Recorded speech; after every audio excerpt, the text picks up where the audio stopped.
In this next talk now, I would like to explore a little bit the question, what is awakening? Explore a little bit the experiences and ideas of what enlightenment, liberation, awakening might mean, can be. And again, I hope that it's helpful. I hope that it's helpful for you. Some of it will be similar to the previous talks on this retreat. Some will be, I guess, kind of, teacherly advice or information or clarification or outlining possibilities or pointing out, indicating possibilities for us as human beings, as practitioners.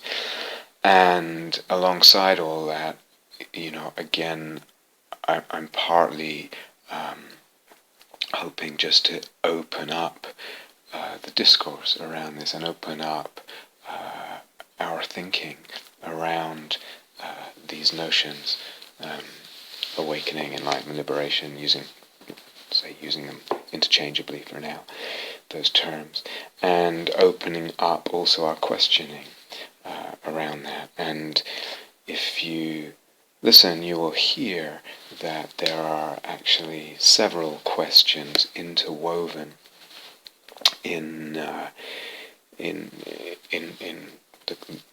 questions that I'm opening up. There are several questions, and they're connected. They weave in and out of each other. So teaching, as I'm pretty sure I've said before, for me is always contextual. Teaching happens in a context. It's informed and conditioned by that context. It has to be. So in a way, it's conveying what we have, what a teacher has received from the tradition, from different traditions, from their teachers, from in all different forms and from all different directions, perhaps. It's a conveying also of what one has discovered for oneself and the possibilities there, and what might be helpful from one's own experience. And it's also, of course, a response to the student, or students, or what has been coming from the students towards the teacher, or what is witnessed there. So, as I said, I really hope this is helpful. And sometimes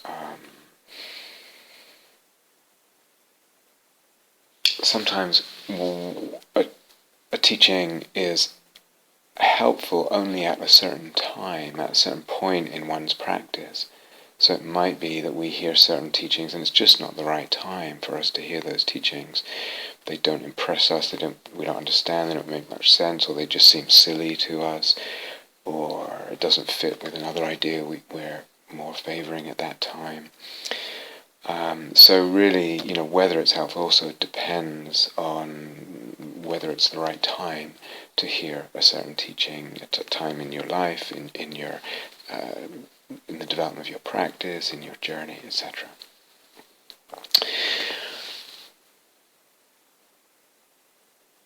So what is awakening?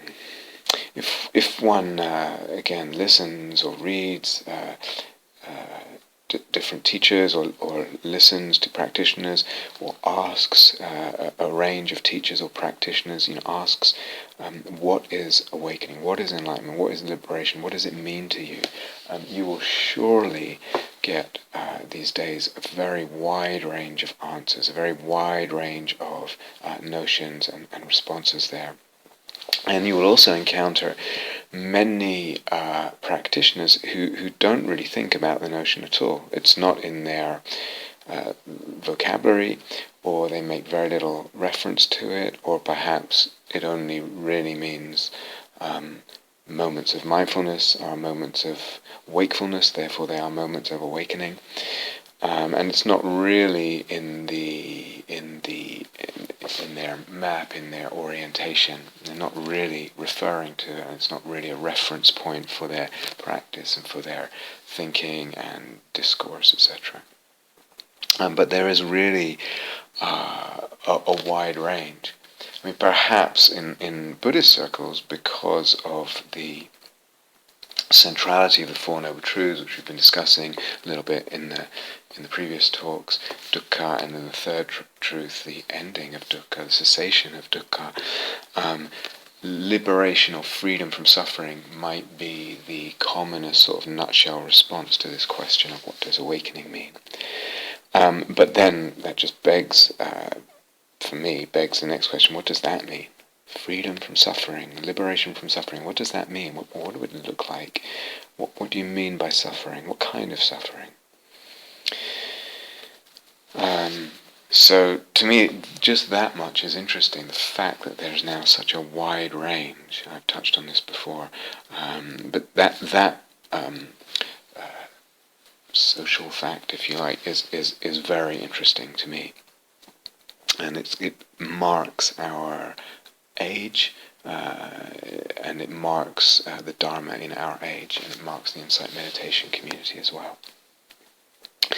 So, I'm going to talk now about this kind of stuff, and obviously I can't help but communicate some of my thinking on the subject, or my current thinking, my current approach, and of course that's going to be conditioned by, reflective of, an outcome of my journey with all this, obviously. But I want to, it's not about me, and I want to kind of hopefully say enough that opens up this territory for anyone.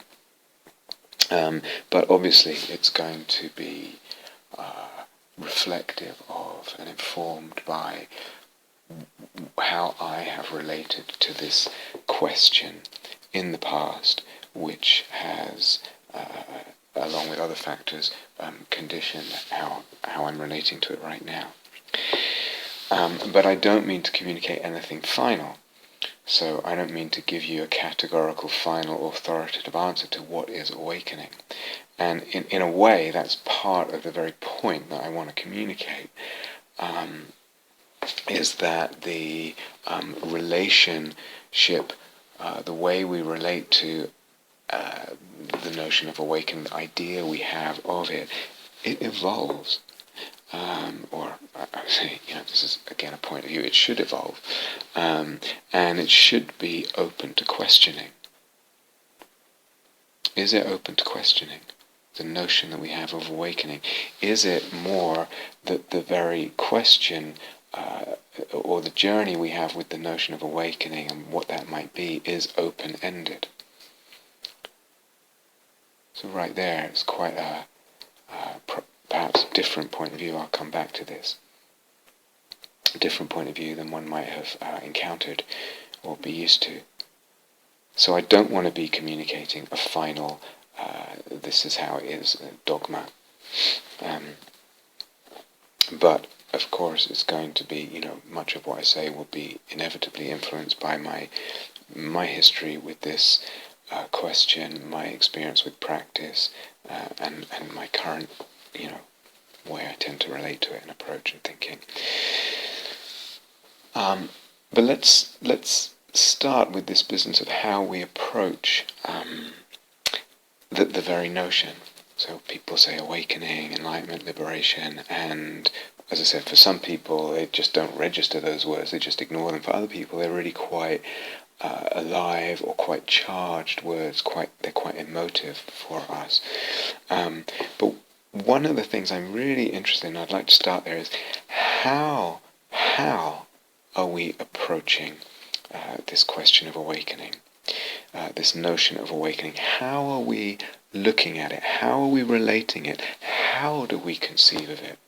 What intentions are we bringing to this concept of awakening, this idea of awakening, this goal, if you like, of awakening, and what of those intentions are conscious and what is perhaps unconscious in the intention.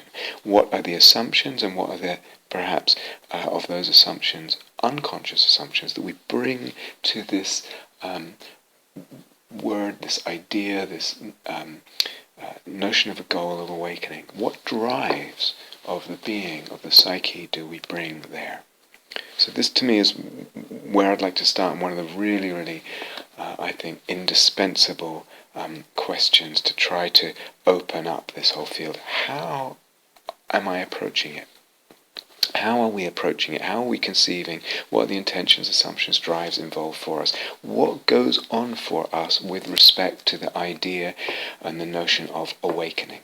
What goes on for us? What goes into that relationship? What goes into that conception and that notion? What are we bringing into it? So,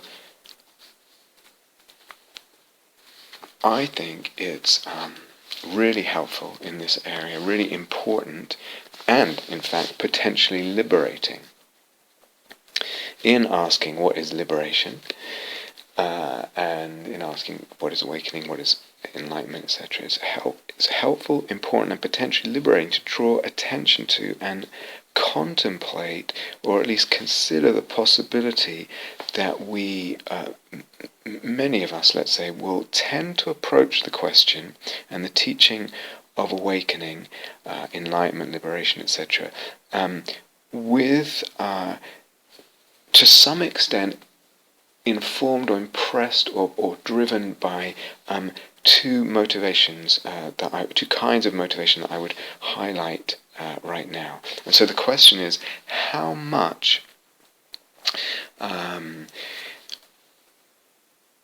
is our approach informed by, or motivated by, or shaped, or directed, or limited by these two motivations? How much is our perspective and then the whole field shaped, directed, limited, informed by these motivations? So one is, this is the question, one is the wish to measure where we ourselves are on some kind of scale towards awakening.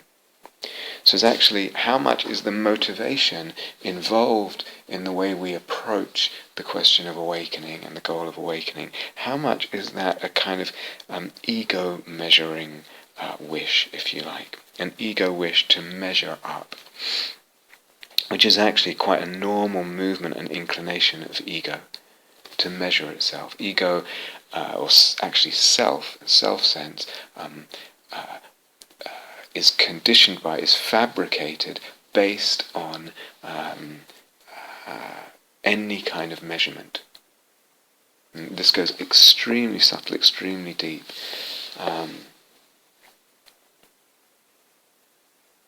Can't remember the name of a talk I gave, something beyond the measuring mind or something. Forgive me, I can't remember it, but really in the subtleties of, not just in this gross way when it's sort of really ego and in a critic, which is really important to look at, but also in the very, very subtle movements of the very fabrication of perception of object and subject is based on measurement. I'm not going to go into that right now because I've talked about it a lot before.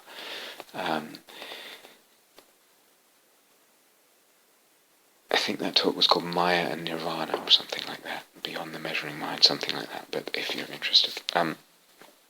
But right now I want to talk about the grosser level, which is this kind of ego measurement, the sort of normal movement or inclination of ego. So how much is that a kind of motivation when we relate to and approach the notion of awakening? And secondly, how much is there a kind of wish or inclination to frame our questioning about awakening within the frameworks given to us by the tradition or traditions we are currently viewing as authoritative.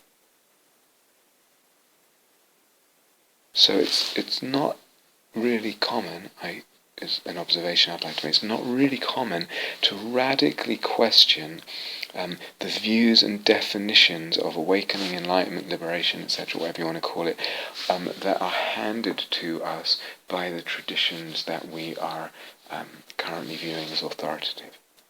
So in other words, wrapped up with this whole question of what is awakening and how we approach it, is this relationship with authority and tradition, and how free we are to really bring a kind of radical questioning there.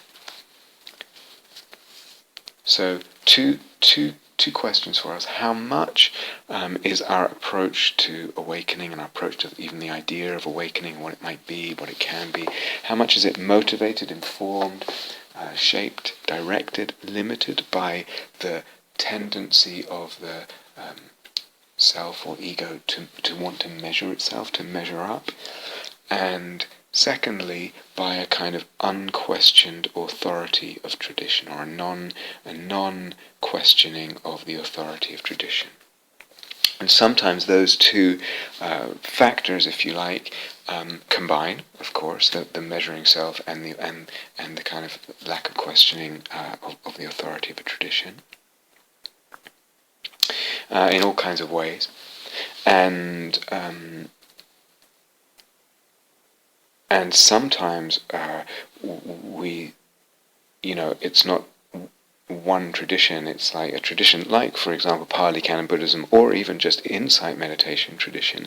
As I said, you'll get different interpretations from different teachers within that tradition, which I think is actually quite healthy. But then the question is, and this is not an easy question to answer, why do I adopt this teacher's interpretation as an authority and not that teacher? Why do I adopt this teacher's interpretation as authority and not that teacher? So what makes sense to me? Is it just that? What's going on for us psychologically in the ways that we relate to authority, and in this case specifically authority of certain teachers, and then the authority in relationship or around the notion of awakening? So, to me, these are really important questions, considerations to open up, to bring to our awareness. So regarding the first one, this sort of tendency of the ego tendency of any self-sense to be built on measurement, and the discrimination of measurement, better or worse or whatever, and the tendency of the sort of grosser levels of self-manifestation, ego, and certainly inner critic and all that, to be based on self-measurement view. Sometimes a student who's been practicing a long while will ask me, what do you think? What's your take on stream entry, or it's the first stage of awakening that the Buddha outlined in the Pali Canon, or phrase it something like that.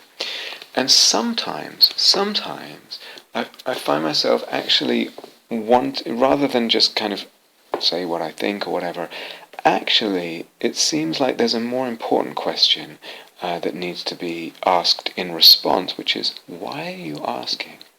Why are you asking? And sometimes I wonder, and sometimes I think it has turned out to be the case, not in every case at all, I don't want to insist that at all, but sometimes I wonder, is it that you want to feel you've achieved this thing called stream entry, or this stage? As if I want to be one of those. I want to be a stream entrer. I want to be in that club. I hear people talking. There's these web forums and people say this, or I was at a meeting and people were talking X, Y, and about stream entrer, and I want to be in that club.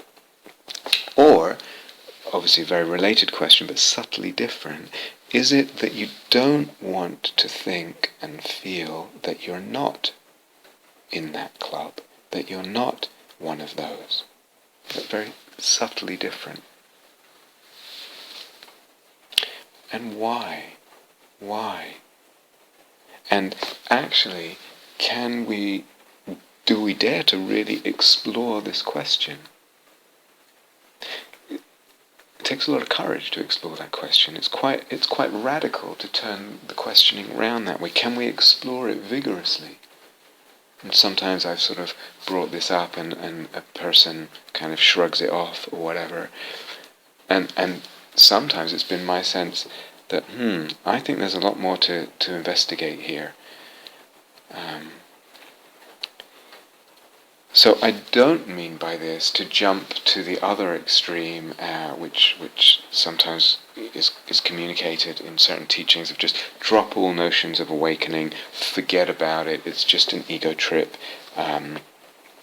Just don't harm yourself by even asking the question of what it might be and might it be possible and how and all that.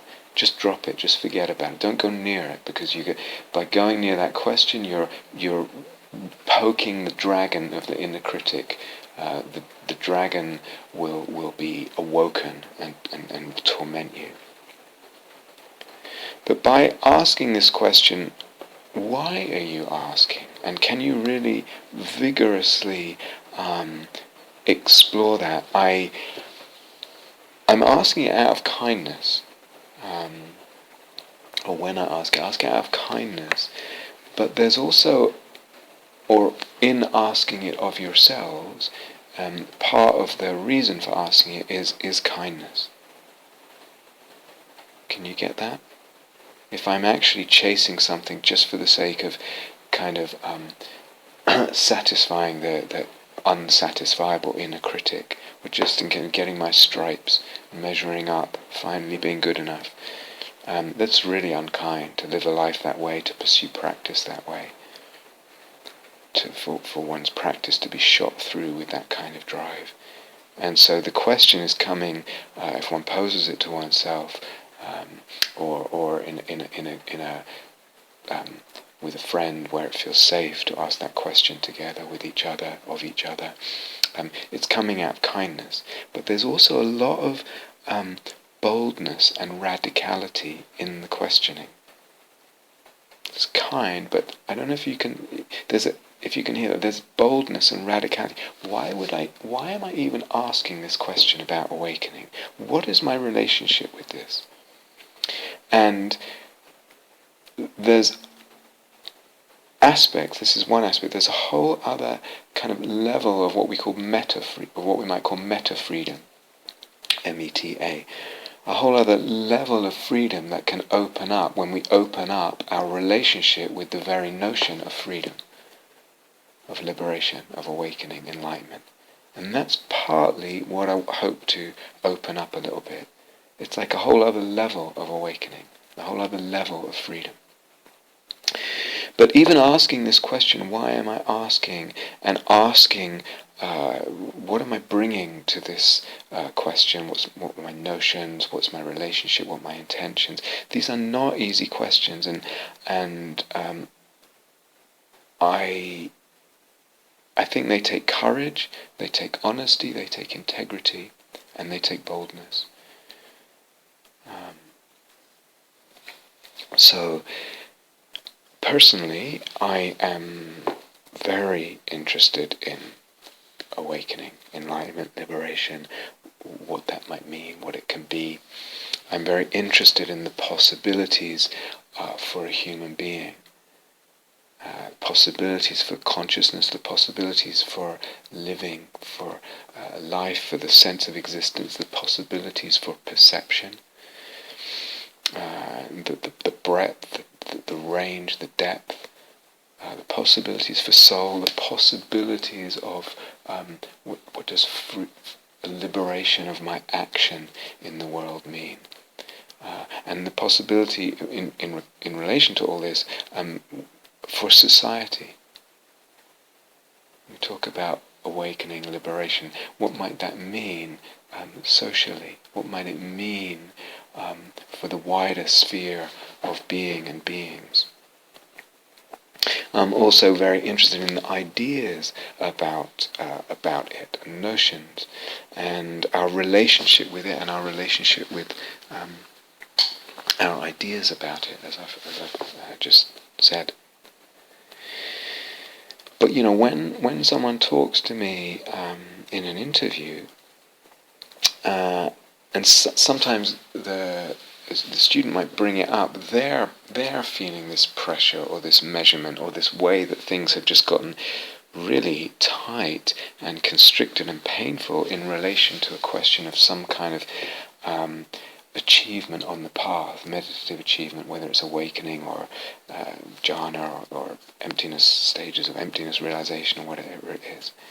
But when someone's talking to me, one of us, either it's them or me, is kind of wondering about how much of the intention is kind of coming from this measuring, wanting to measure up, and how much pressure there is coming from that.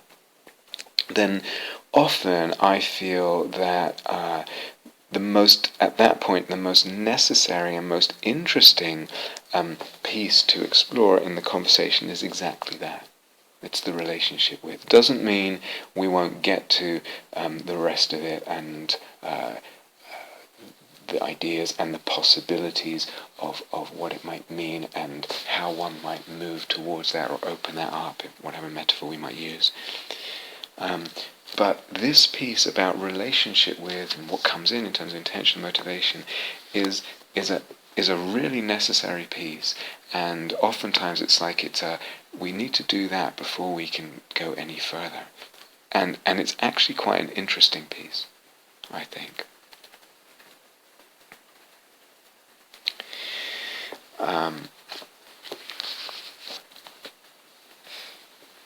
So sometimes, or at different points, let's say, for a person, the dominant intention or push regarding either the whole of practice or some particular strand of practice, like jhana practice or emptiness practice or whatever, is to prove oneself. What's going on? I have to prove oneself.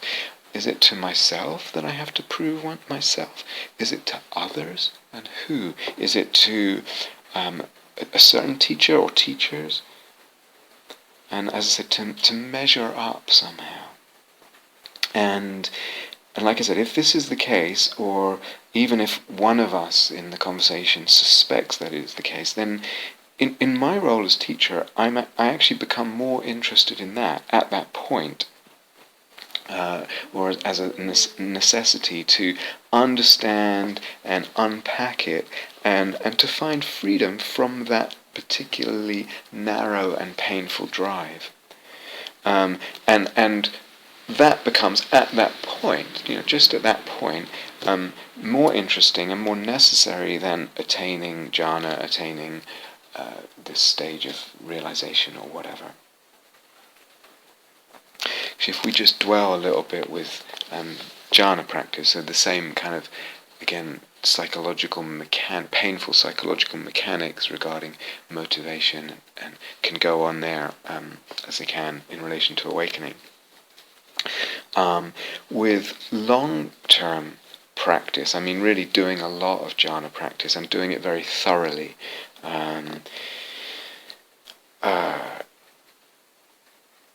One sees, I think it's almost unavoidable to see that. I hope it seems pretty obvious that one would see that the attainment of any jhana is not really dependent on myself. It's dependent on the conditions, and in the moment, like when the conditions are there, when the past and particularly the present conditions are there, then the this particular jhana will arise or will stabilize or whatever it is, or will deepen. And it's not really to do with self. It becomes really, really clear when you do a lot of jhana practice, dipping in and out over a long time in all sorts of conditions, and bringing a kind of intelligent attention or scrutiny or curiosity, willingness to understand, how is this even working? Why is it that some days it seems to go really well, other days not so well, and everything in between?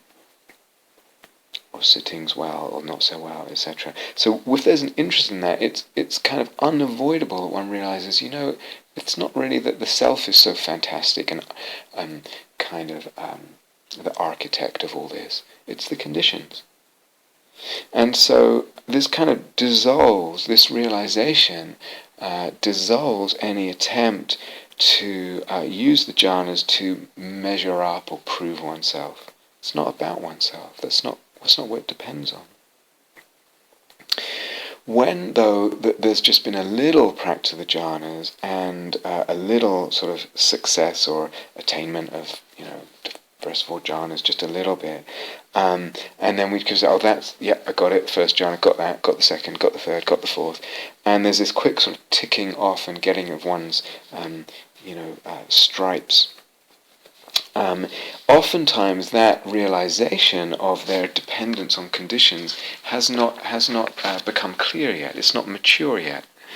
It's all too quick. I haven't paid enough attention. I haven't had enough experience there. So one possibility is you get this strange effect where the practice just a little bit has reinforced, unfortunately, in a way it actually feels good to the ego, but it's actually reinforced the whole ego measuring, ego proving orientation and focus and motivation. So again, it's really important to bring a kind of curiosity and intelligence both to the motivation, but both to actually does this even justify being sort of pumped up about achieving this or that? I actually think, if we just stay with jhanas for a little bit, I actually think a much healthier desire for jhanas and for emptiness experiences is a love of and a curiosity about. A love of and a curiosity about the depth, those kind of depths of consciousness, of opening, of perception, the beauty there, the nourishment of mystical experiences of various sorts. I think a kind of greed, if you like, if I even dare to use that word, desire for and a love for those depths, and even an attachment to those, and the beauty and that nourishment and the love of those mystical depths, that's a much healthier motivation. Sometimes what happens is a person is afraid of becoming attached to pleasure with regarding the jhanas, but I don't think attachment to pleasure, or in itself, it's rarely a problem. In my experience teaching the jhanas, it's rarely a problem. What can look like attachment to pleasure arises predominantly with one or other of two other kind of conditions as a basis. In other words, it looks like there's attachment to pleasure when actually what's going on is there's kind of a root of that seeming attachment to pleasure is actually a chronic avoidance of some kind of psychological or emotional or relational pain, and one is just hiding or part of one's motivation, let's put it that way, part of one's motivation is to just there's a chronic avoidance of certain psychological, emotional or relational pains or difficulties or challenges. There's actually not attachment to pleasure.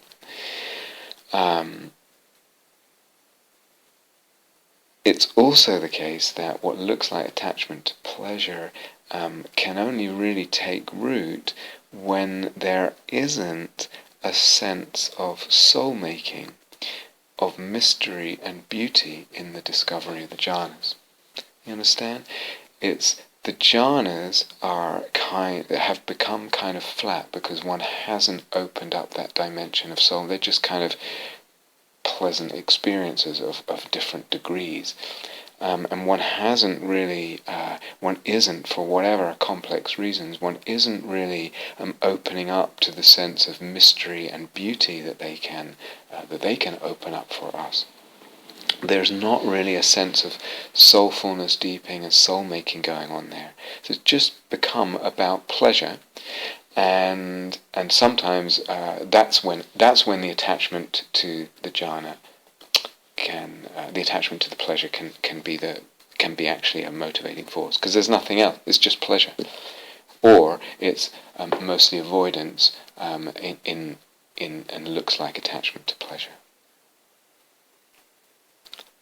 So the pleasure of jhana, if we just even take the first 4 jhanas, the pleasure of those jhanas and the kind of nourishment, fulfillment of the jhanas far exceeds the pleasure that's available to human beings in the flatly sensed senses, not without sensing the soul, just the pleasure of a meal, or the pleasure of the sensations of taste, or the pleasure of the sensations of sex, or whatever, when it's flatly conceived. The pleasure of jhana, dwarfs those by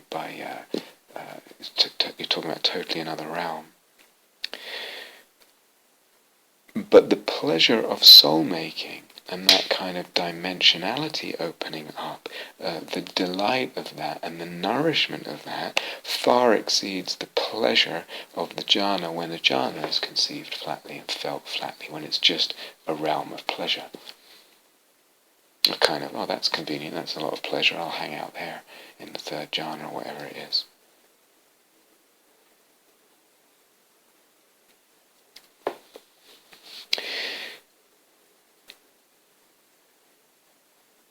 So wrapped up in all of this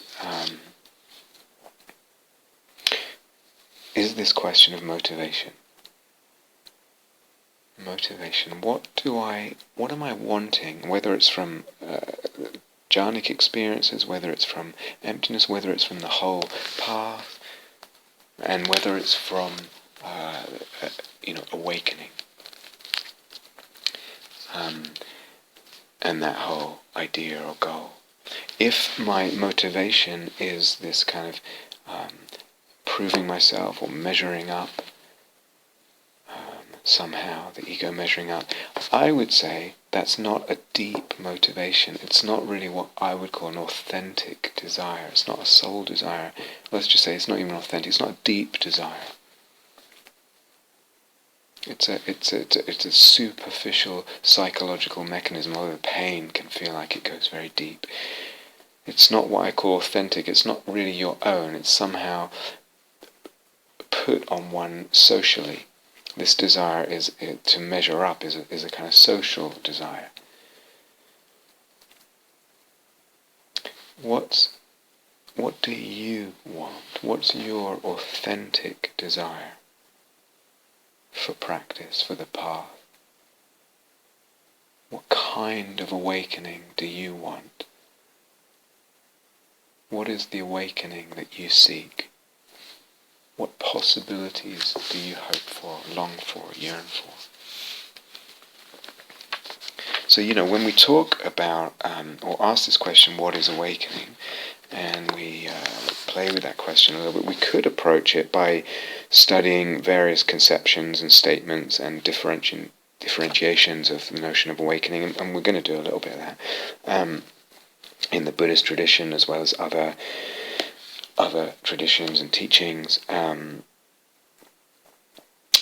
we could also describe the apparent characteristics and lifestyles and personalities of those popularly considered as enlightened.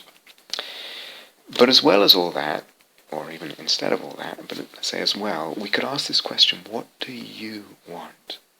What do you want? But do you see that the answer to what do you want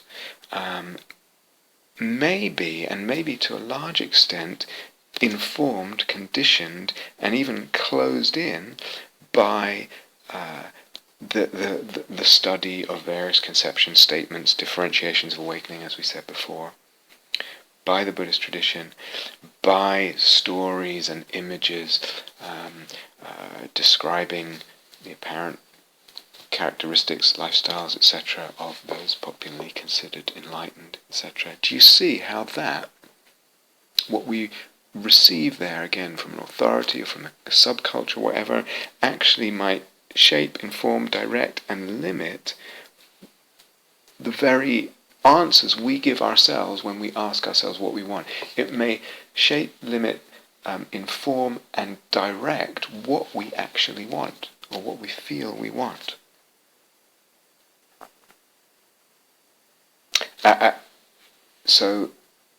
And of course, if we ask, what do I want in life? What do I want? This question is not just about, it's like, what do I want in life? Like, what am I wanting in my existence, in this movement of this time that I have between birth and death? What do I want from that? What do I hope for? What do I long for? And I don't need to tell you this, how much we are assailed, barraged with advertising and images in the culture, pushing, prodding, dragging, harassing us to develop this one or that one, shaping us. And sometimes, we'd like to feel, I'm not, I see through all that. But it's so prevalent and so powerful. And sometimes, some of that is really obvious, and we can just, let go of it easily. We're not pulled in, whereas we might see others pulled in our society and culture. But there's also that exists in much subtler ways and in other areas of our lives. So I was reading about an indigenous native tribe in the Amazon, and an oil company came, or was it a damming people putting up a hydroelectric plant there? I can't remember, but and they sort of tried to bribe the tribes people, and they didn't want. They say, we'll give you these satellite TVs and alcohol and things. They were not interested in them at all, but they were given them anyway. And because they had the satellite TVs and all this stuff, and then they saw others with all kinds of things, living very different lifestyles, affluent Western lifestyles, of course, is what you see on TV. And they were exposed to corporate advertising, directing and magnifying their desires, and that over not very long time began to just shape what they wanted. And they wanted all that stuff, and that had devastating effects on that. On that region of the Amazon, on the social cohesion and well-being of that tribe, and you can see that just large scale in the world. So, what I want is the question is, to what degree is what I want the product of conditioning? How much of my answer to what I want is the product of conditioning, of ideas, of images, fantasy?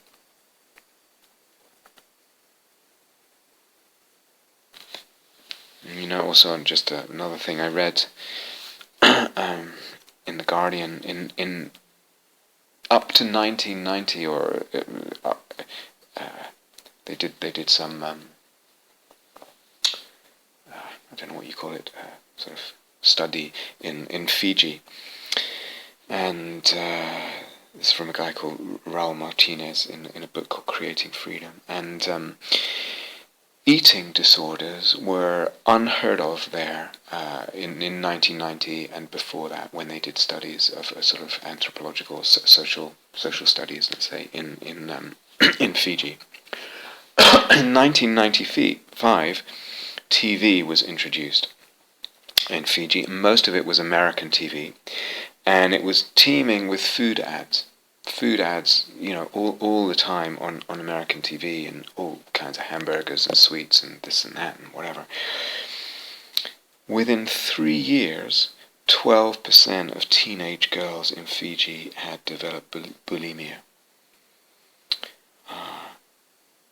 So this kind of thing, I mean, that's really painfully shocking, but you're obviously aware of that kind of conditioning. But the point I want to say is that that we can also be subject to spiritual conditioning, a spiritual influencing of what we want spiritually. By those we come into contact with, by teachers, by authorities, by a sangha, by a book, by what's popular in books, by all of that.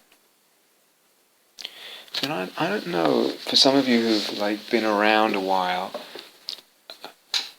I mean really a while, and perhaps come across or been in and out of different sanghas, different spiritual communities and teachers and fellow practitioners. I don't know if you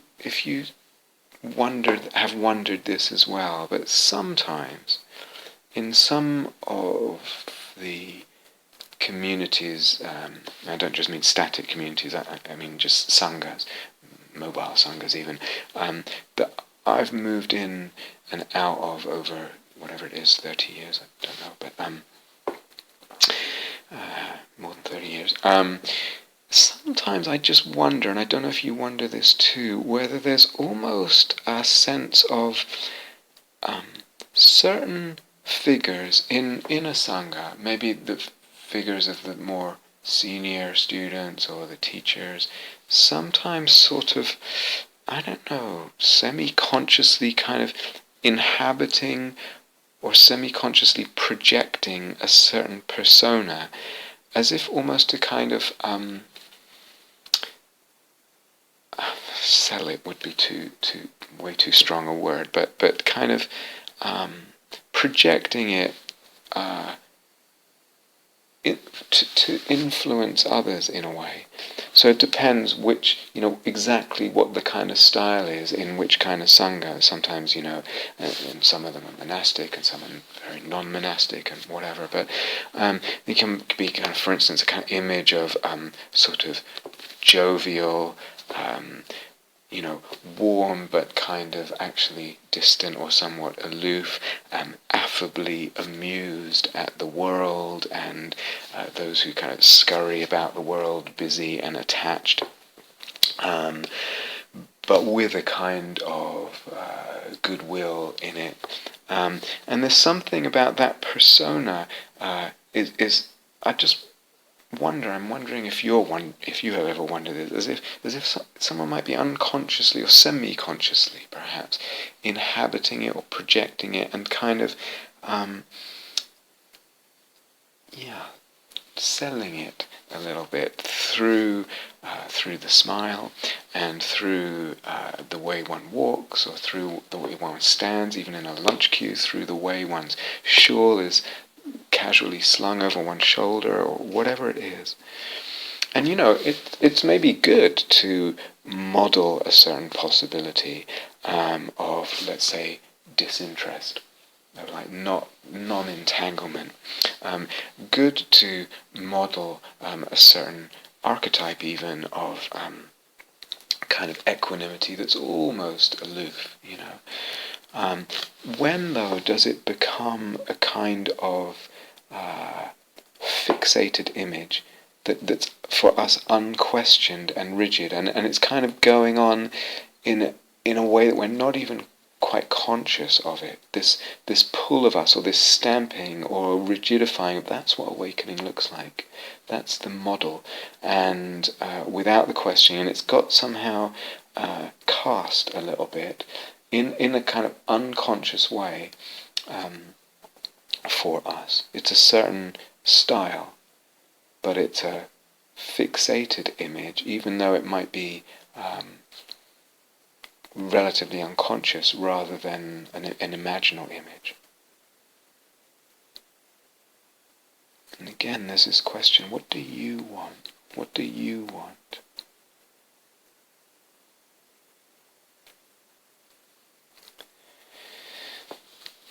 So I was, having a conversation around awakening, where I was asked, have actually several people kind of similar lines of a conversation or presenting similar issues around this notion of awakening, around where they were, and I might have asked them, well, what do you really want? What do you really want? And sometimes very easily the answer that comes back is, I want the end of suffering. But it doesn't sound to me authentic. I want the end of suffering. I say, what suffering? And a person, and this has happened several times in fact, a person might say, well, I'm kind of addicted to food or something like that. That's actually a relatively common response. And I inquire a little bit what's involved in their addiction to food. And we're not really talking about anything anorexic or bulimic or something. It's just there's a kind of overindulgence with food, and I wonder actually how much suffering is there from around this or with this pattern of food addiction that you're talking about. How much is it really a problem?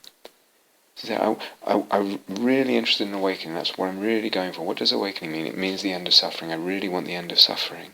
But is there really that much suffering in that? It's problem. Have actually this.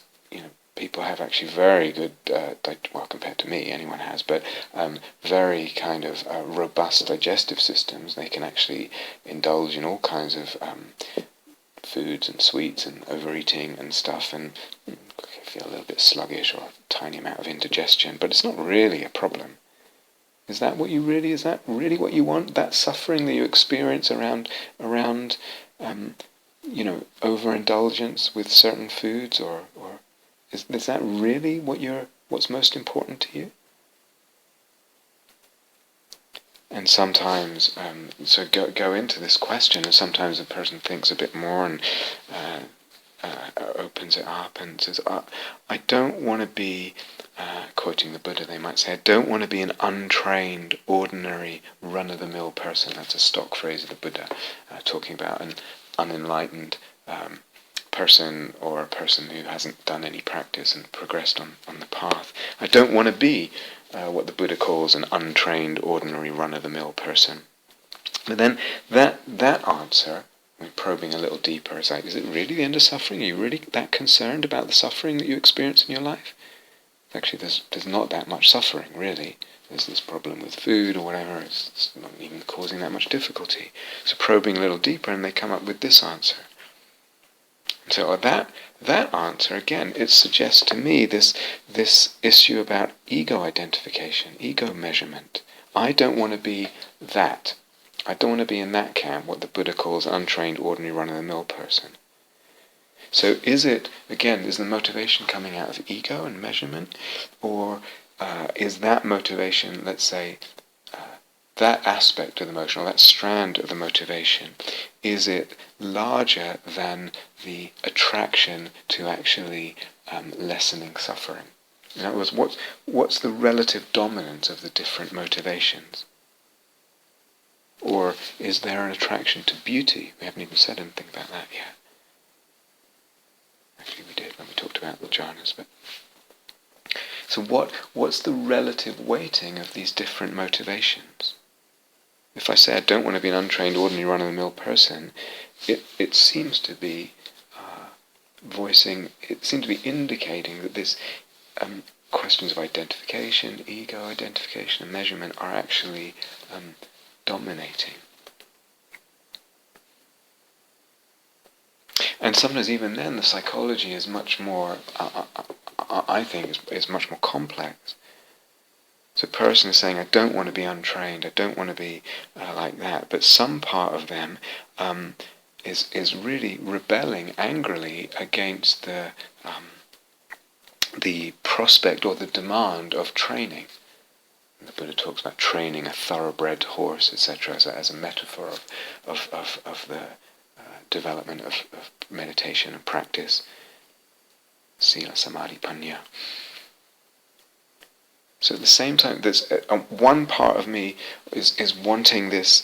I want to measure up and not be. I don't want to be counted as one of those the Buddha calls untrained. And another part of me is rebelling and angrily at this demand or even prospect of training. Now, to me, that's interesting. It's like, what is going on there? Can I open this up? Can I actually look at it with honesty, with integrity, with courage, as I said?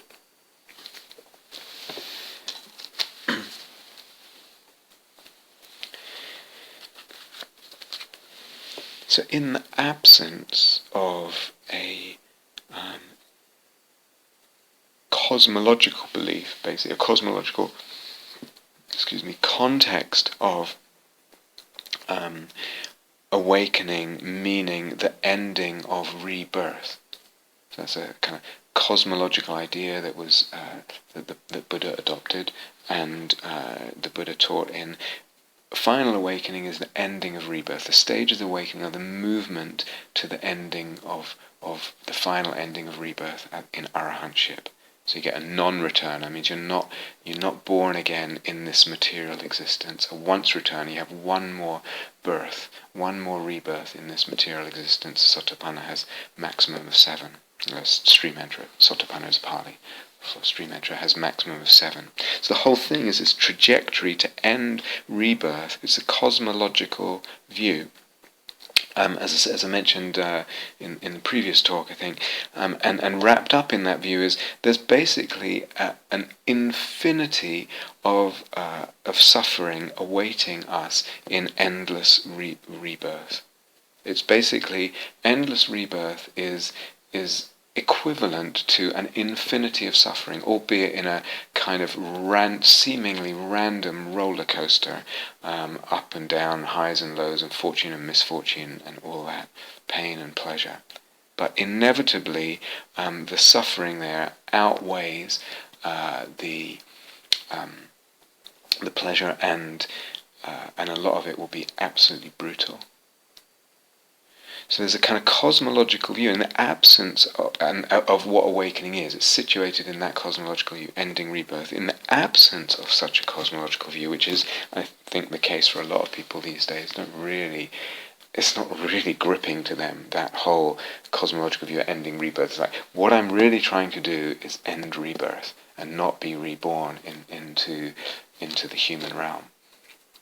Quite the opposite, actually. If people believe in rebirth, it's actually quite an attractive notion these days. But anyway, in the absence of such a cosmological belief kind of structuring the larger view of what awakening is, the question comes, again, what is awakening as you conceive it? And why do you want it?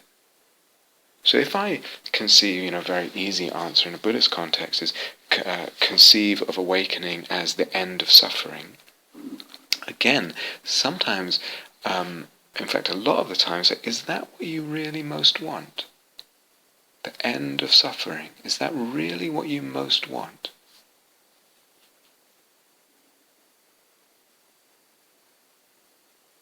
Now, sometimes when we have a lot of pain and we just feel trapped in a lot of pain, whether it's psychological, physical, that can be the dominant thing. I just want the end of suffering.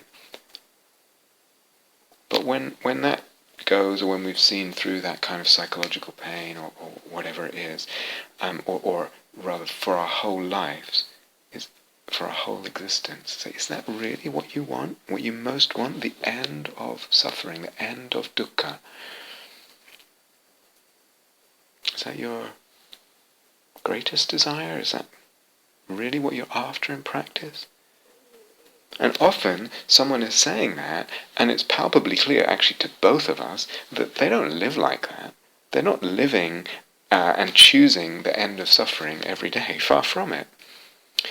There's lots of suffering in their lives that they actually don't mind too much. It's not such a big deal. A little bit of indigestion, a little bit of sloth and torpor, a little bit of whatever it is. They cutting deals with suffering. I just have this much pleasure and I accept this much suffering that goes with when I crave that or I indulge in this. And a person is living their life that way. they're saying, I want the end of suffering. It's not really what's going on.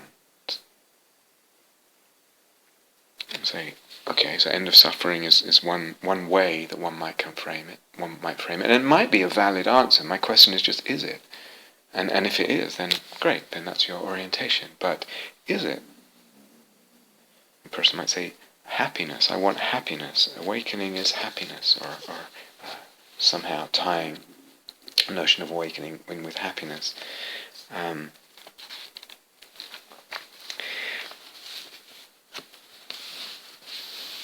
I just mentioned this, I'm not quite sure what conclusion to make with this, but it made me smile. Maybe you can make your own conclusions, but again, from The Guardian in December 2016, there was a poll, a nationwide poll in the UK, and it found that they asked if people thought would regard themselves as happy. And that was one of the questions. Are you happy? Do you consider yourself happy? And 92% of UK residents said they were happy, which I found very interesting. Then they were asked another question. They were asked to estimate how many.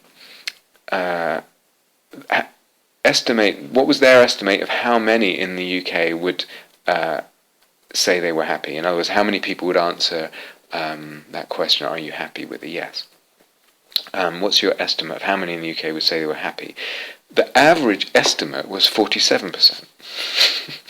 So 92% said they're happy, and the average of what people think, how many other people are happy, is the average estimate of the percentage of other people that are happy is 47%. So I think that's interesting. I'm not quite sure what to conclude from that. It's also, I don't know if this is just a US statistic or a UK statistic, 1 in 5 people are on antidepressants. So I don't know quite how that squares with 92% of people saying they're happy. But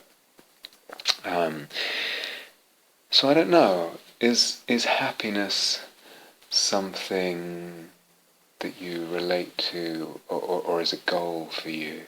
Or do you feel like you're sold that by some kind of spiritual teaching or psychological teaching? What does it even mean anyway? I mean, I have problems with all these polls, but so what does happiness mean? It's a strange word. How are people interpreting it? I mean, to me, it's such a loose word. There's so much range to what that can mean. So many kinds of happiness, so many shades, and so many discriminations we could make between kinds and degrees of happiness. And in a way, one wonders what was the range and the kind of discrimination in the conception of people that answered. But anyway, what would it look like? What does it look like to say I'm happy? What does it look like if happiness is a goal? I don't know if that's something that people say. I rarely come across that as an answer. Perhaps it's part of a larger answer, I'm not sure, to what a person wants. Then there's also some considerations around, again, we're talking about notions of awakening and how we kind of get locked into what we want, or is it really what we want, and how that's related to notions that we have, and how that's related to what we've been exposed to, and all kinds of things. So as I said, all these questions are interwoven or weaved together. Why is it we often, or it's most common it seems, to cling to a notion of awakening as some kind of finality? I mean, the Buddha did teach it that way, and most spirit traditions teach it that way. They convey a sense of this is a goal beyond which there is nothing, or there's no further development, there's no this is it. That's the end of awakening. That's the final goal. What's the relationship between a finality of a goal, an awakening conceived as some kind of finality, and the self-view, or the tendencies of self-view? So as I alluded to at the beginning, self-view, and in a previous talk, self-view takes as a scaffold some kind of view of finality with regard to awakening. It becomes a kind of, that very finality becomes a kind of basis, if you like, or support or scaffolding on which self-view and ego view can be constructed, fabricated, and oftentimes hardened. So I mean, trained or untrained, ordinary, run-of-the-mill or not ordinary, whatever it is. So I am X. And that whole kind of black and white thinking can very much, which is also quite characteristic of addiction as well, and also a lot of other difficulties. But that kind of black and white thinking can very much come in terms of both self-view and view of goal, view of what awakening is. And they go together. And there's something, I think, important about that.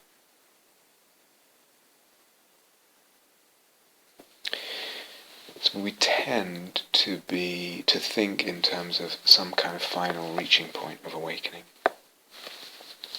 Well, we might, just as we ask, what does happiness look like? We might also ask, what would the end of suffering look like? The cessation of suffering, cessation of dukkha. What does that look like? How would it manifest? What would it look like? The end to live. What would it look like to live? The end of greed, aversion, and delusion. What does that look like? Now, again, you get these classical Buddhist terms from the Pali Canon, suffering, nibbana, Four Noble Truths, each of them, three kilesas, etc. Very wide interpretation of what they mean. But actually, with any interpretation, I would say, I would still ask, what does it look like? What would it look like to actually live the end of greed, aversion, and delusion, the end of those? Where are you going to draw the line for what greed is?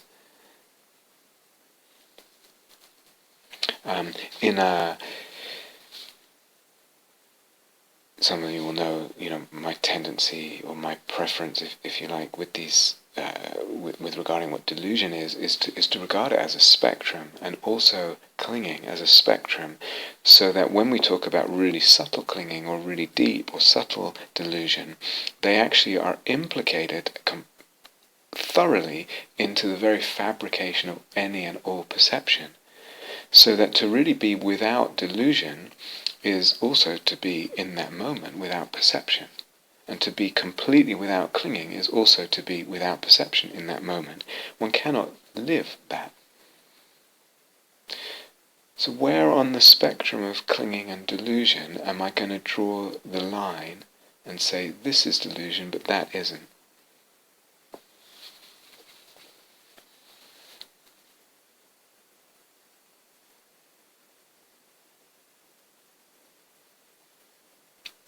And if, as we'll get to a little bit, if actually one's motivation, when one looks inside, says, is it the end of suffering? No, not really.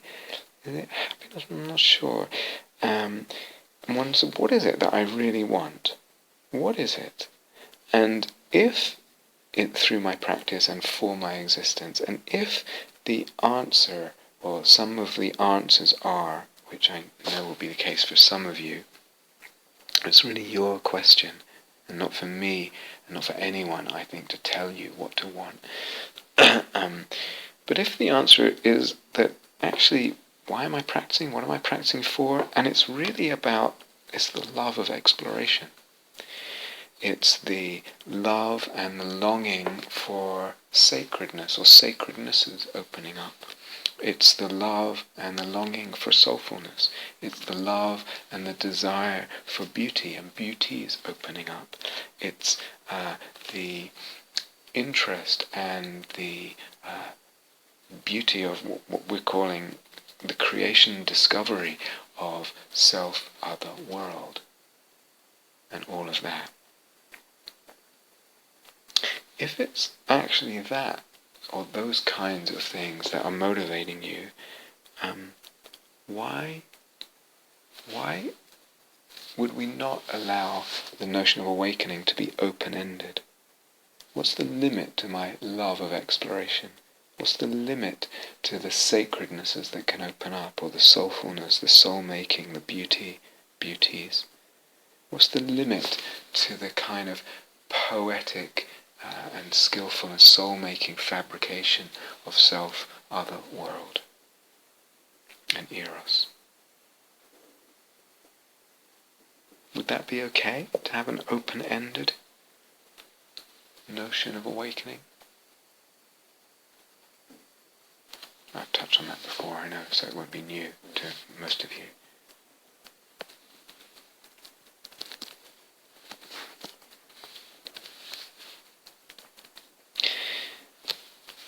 So we want to continue, but again, just to sum up, I really want to stress what I feel is really important to kind of,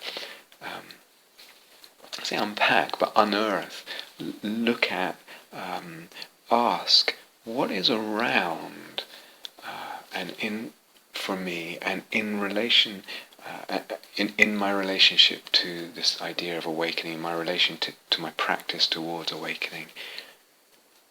What is that?